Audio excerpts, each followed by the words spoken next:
గతంలో ప్రభుత్వ భూములు అమ్మేది లేదని సుభాషితాలు చెప్పిన సీఎం రేవంత్ రెడ్డి ఇప్పుడు భూములన్నీ అమ్ముతున్నారని విమర్శించారు హరీష్ రావు. దీనికి మంత్రి కోమటిరెడ్డి కౌంటర్ ఇచ్చారు.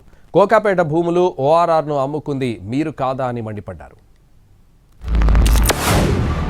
హెచ్ఎండిఏ ఆస్తులు తాకట్టు పెట్టి మరో 20,000 కోట్ల అప్పు తెస్తామని మొన్ననే అసెంబ్లీలో సమాధానం చెప్పారు. హెచ్ఎండబ్ల్యూఎస్ఎస్ జిహెచ్ఎంసీ ఆస్తులు తాకట్టు పెట్టి మరో 20,000 కోట్లు అప్పు తెచ్చే ప్రయత్నం చేస్తున్నారు. హౌసింగ్ బోర్డు భూములు అమ్మకం ఇప్పటికే షురువైపోయింది. నాడేమో ప్రభుత్వ భూములు పెద్దలు ఇచ్చిన ఆస్తని, జాతి సంపదని, చచ్చిపోతే బొంద పెట్టడానికి జాగుండదని రేవంత్ రెడ్డి గారు చాలా గొప్పగా సుభాషితాలు చెప్పారు.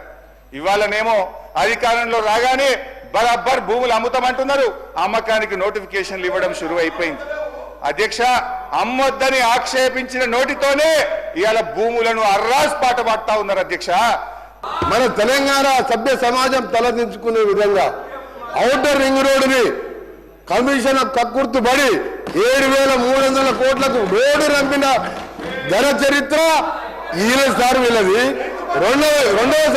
రెండవది సార్ ఎక్సైజ్ ఎప్పటి వరకు ఉంది సార్?